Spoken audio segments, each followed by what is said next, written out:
Ladies and gentlemen, welcome back to Driven Wyld. Today we are talking about how we're testing new features to help promote Dasher safety on the road. So with Doordash, a lot of people, and I'm gonna say a lot of people, don't actually look at the safety features in the same way they look at the new tip features because it's just not as sexy.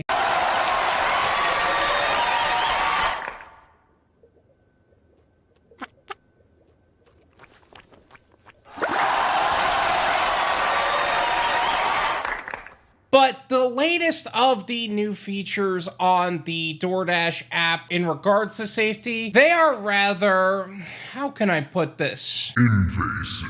So with that said, I want to go over everything that Doordash is saying in regards to these new safety features, how it actually is for Doordash drivers on the platform, on paper, and in real life, and everything in between. Also, I want to give a quick shout out to the subscriber that updated me about this. BC, thank you so much for emailing me about this and making this part of the video possible. In case you were wondering, Doordash is like Big Brother and is watching you. Well, that's ominous. So with that said, let's get started. We take safety seriously, which is why we're always looking for new ways to help promote safe driving. That's why we're piloting 3 new in-app safety tools aimed at equipping Dashers with even more features to help them stay safe while on the road. Okay, that's a bunch of political nonsense right there. Let me fix that real quick. We don't actually take driver safety seriously, which is why we're always looking for new ways to make it look like we do, but not actually do that. However, we reserve the right to wrongfully deactivate as many drivers as possible for said safety concerns, so that way we can always find a way to get rid of smart drivers and keep the dumb ones. Yeah, that sounds a bit more accurate. At Doordash, our goal is to create the best possible experience for all Dashers and for the communities we serve, which is why we're constantly working to help make every Dash even safer. Testing these new features is another important step towards achieving this goal. We look forward to assessing Dasher feedback and will continue to tirelessly work to further improve safety through innovation. Austin Haugen, Vice President of Dasher Product. But keep in mind, with all of these so-called innovations are going to accomplish one of 2 things. 1, improve the image of actually making Dasher safety a thing. Or 2, find a way to wrongfully deactivate you. Because here's the reality. There's only so much they can actually do in terms of safety. They can't control who you're going to interact with on a day-to-day basis. They can't control if some douche waffle decides to order in a very unsafe neighborhood. And then you got to drive all the way through that unsafe neighborhood. So that's why I always say you gotta take your own safety measures first. Make sure you're in a safe location to where you're dashing. Not to mention, safer areas are also more profitable because you have customers that are actually willing to tip there because they have the means to do so. And 9 times out of 10, if you're working with no-tip customers in unsafe locations or even safe locations, they're the ones that are gonna cause wrongful contract violations, bad ratings for less than no reason. They're gonna pull some refund method, claim that you may not have actually delivered the right order, or even cause a wrongful deactivation for less than no reason. But let's take a look at what these updates are finally.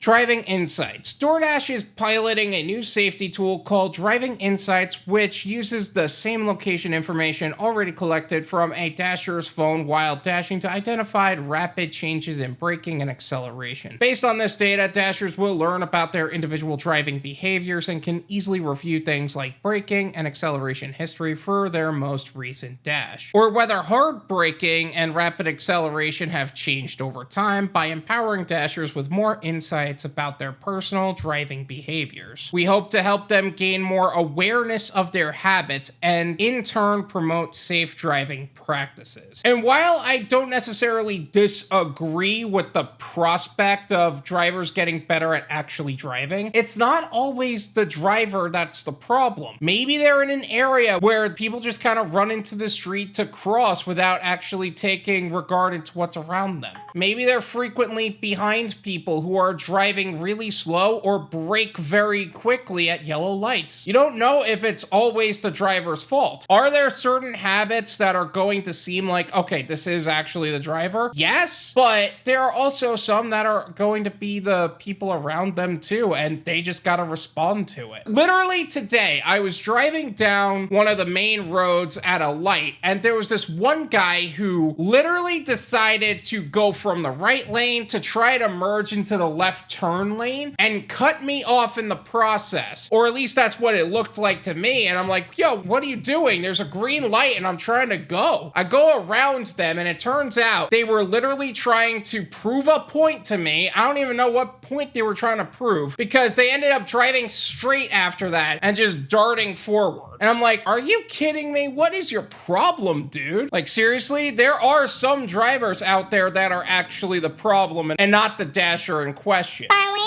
that's an isolated incident. That logic doesn't work for all instances. Right, which is why I say you do have to improve your own driving, but don't completely blame the driver. If it seems like you're on the high ends for any of these areas, I would say maybe consider changing your driving habits. But that also said, don't get an extreme lateness violation because you're trying to appease a freaking system. Not to mention how invasive it seems that my company is watching the exact habits of how I drive. Meanwhile, the amount of things that have my active location are making the location wonky in itself. And what happens if the phone has a GPS issue? Like on my phone, sometimes the GPS kind of goes in and out. And then by the time I'm down the road, that's when it actually updates. Oh, you were down the road the whole time? We had no idea. No crap, you had no idea. Your GPS on my phone wasn't working properly. Are you gonna call that rapid acceleration? Driving Insights has been available to Dashers in Phoenix and Salt Lake City since the pilot began in July. From these initial locations, we've already seen a positive response from Dashers. Based on the encouraging response so far, we've expanded Driving Insights to pilot to 8 new U.S. cities, including Atlanta, Houston, Dallas, Detroit, Cleveland, Miami, Charlotte, and Palm Beach. Tell me you're trying to fix driving issues in specific cities without telling me you're trying to fix driving issues in specific cities. I'll tell you what, in Florida, Miami and Palm Beach specifically, I definitely see why you would want to fix some stuff. I'm in the Fort Lauderdale, Pompano Beach area. My God, we got some of the worst drivers on the slow side and the worst drivers on the fast side. And not to mention, all of them got ego issues, I swear to God. Apple CarPlay integration.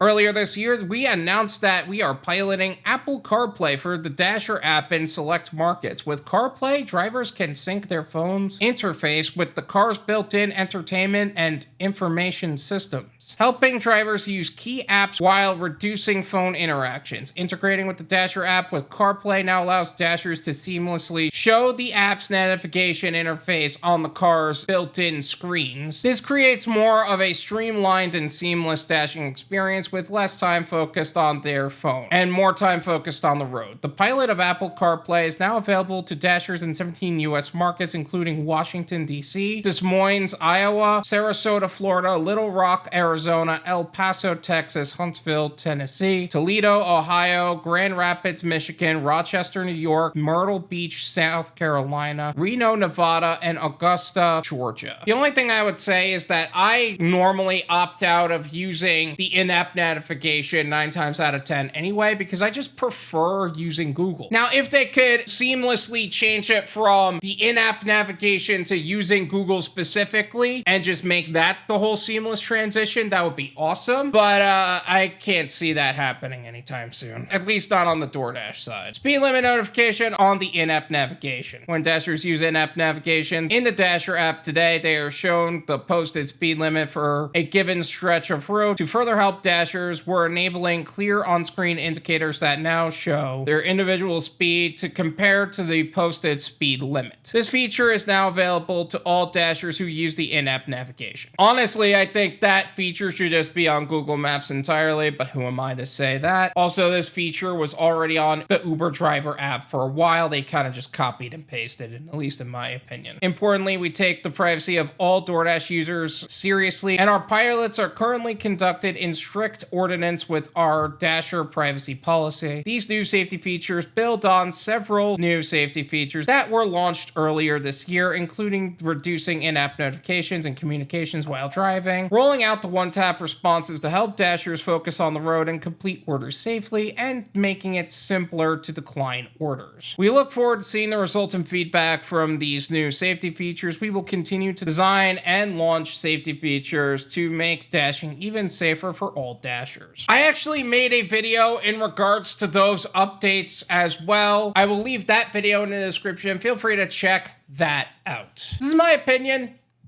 It's worth what you pay for it. None of you pay me.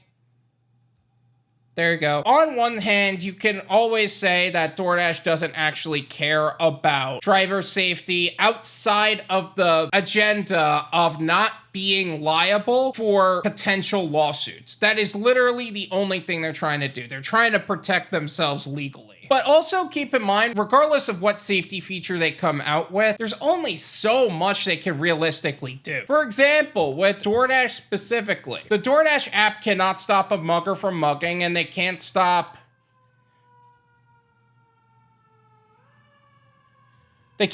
accidents from happening, and they certainly can't stop other drivers from being bad at driving. Will they eventually find a way to put that kind of liability on us for the purposes of wrongful deactivation? I am sure. Which is why, in my opinion, the best safety features that you could implement for yourself are making sure you're in a safer location for dashing. I usually recommend middle class to upper middle class areas, so that way you're working with people who have not only made a lot of money, they understand the value of hard work and tipping their drivers and servers because they've probably been there. But just because it's a safer neighborhood overall, would you want to go to the place where it's overall a nicer community, or would you want to go to a place where people are getting mugged all the time? I would say it's the former. Is it a perfect system? No, but it will reduce your risk overall. Some of these features are a little invasive, but the only person that's going to maintain your safety at the end of the day is you. Because let's be honest, DoorDash isn't looking out for you. You gotta look out for yourself. If you also want to send me something that I could potentially go over in a video, my email is drivenwyld@gmail.com. Feel free to email me, and who knows, maybe you'll get a shout out in a video as well. Thank you so much for watching. I really appreciate it. As always, make sure to hit the like button, subscribe if you're new, and I'll see you guys next time. Peace!